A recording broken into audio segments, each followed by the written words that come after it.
चारों तरफ कंस्ट्रक्शन गडकरी जी का काबिले तारीफ है और कंस्ट्रक्शन के नाम पर सिर्फ गड्ढे और गड्ढे में फंसी जनता की जान का जोखिम। बेरोजगारी, महंगाई पर बात करने की बजाय गडकरी जी ने साफ शब्दों में कह दिया कि वे बीजेपी का दामन कभी नहीं छोड़ेंगे, कुएं में कूदकर आत्महत्या कर लेंगे।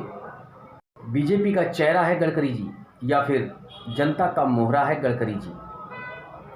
नागपुर के नवभारत के वरिष्ठ पत्रकार श्री संजय तिवारी जी ने देश किसका चैनल पर गडकरी जी के तारीफ के पुल तो बांध ही दिए। संविधान चौक नागपुर में कॉन्ट्रैक्ट बेस पर बिजली विभाग में काम कर रहे कर्मचारी का आंदोलन। बिजली विभाग कर्मचारी का यह आंदोलन संविधान चौक पर किस लिए किया जा रहा है? उनके साथ जो दुर्घटनाएं हो रही है उस पर सरकार का जरा भी ध्यान नहीं है। कॉन्ट्रैक्ट बेस में कितना पगार इनको मिल रहा है जिसमें इनका घर तक चलना मुश्किल है और ऊपर से जान का जोखिम और घर की संयोजन के लिए उनके पास कुछ भी नहीं बचता।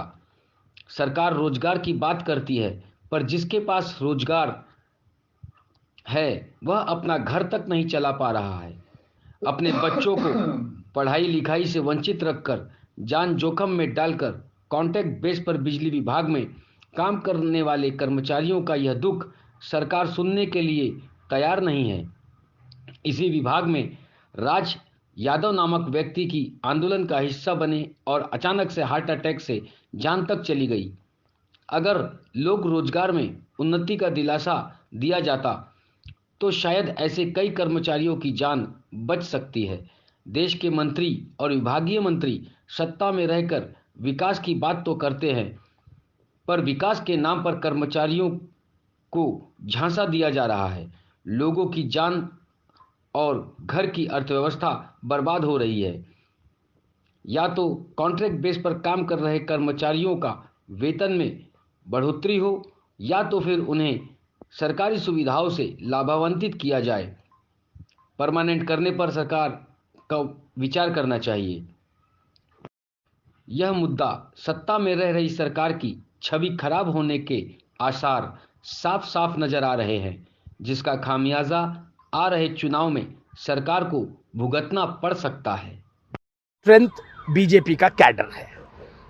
नितिन गडकरी, मुझे ऐसा लगता है, जैसे मैंने पहले भी कहा, कि वो विकास के अपने आप में एक पैटर्न है, वो अपने आप में एक मॉडल है जिनका जोर सिर्फ फिजिकल इंफ्रास्ट्रक्चर पर नहीं रहता।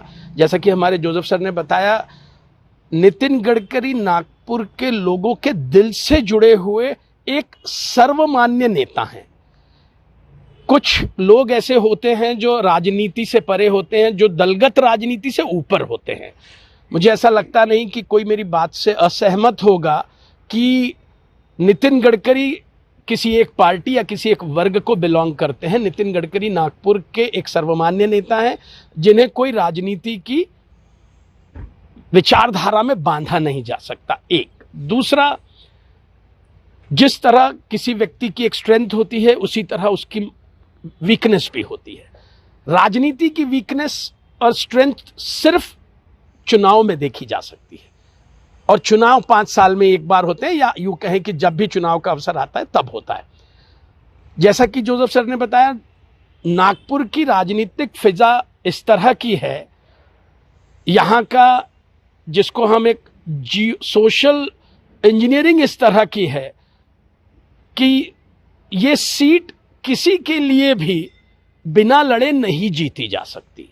यानी मैं इसको बहुत क्लियर ये करना चाहता हूं कि नागपुर की जनता किसी को वॉकओवर नहीं देती।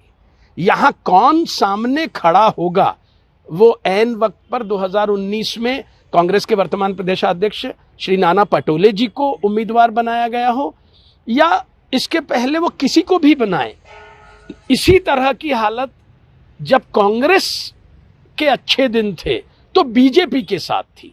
यही नितिन गडकरी जी जब कांग्रेस के नेता हुआ करते थे तो उन्होंने सोशल इंजीनियरिंग के इतने प्रयोग किए, वो सब फेल हुए। तो जब तक नितिन गडकरी जी मैदान में नहीं आए उनके सोशल इंजीनियरिंग फेल हुई। जब नितिन गडकरी जी मैदान में आए विपक्ष की सोशल इंजीनियरिंग फेल हुई। इसका मतलब कोई एक पार्टी, कोई एक नेता, कोई एक विचारधारा नागपुर में चलती है, इसकी कोई गारंटी नहीं।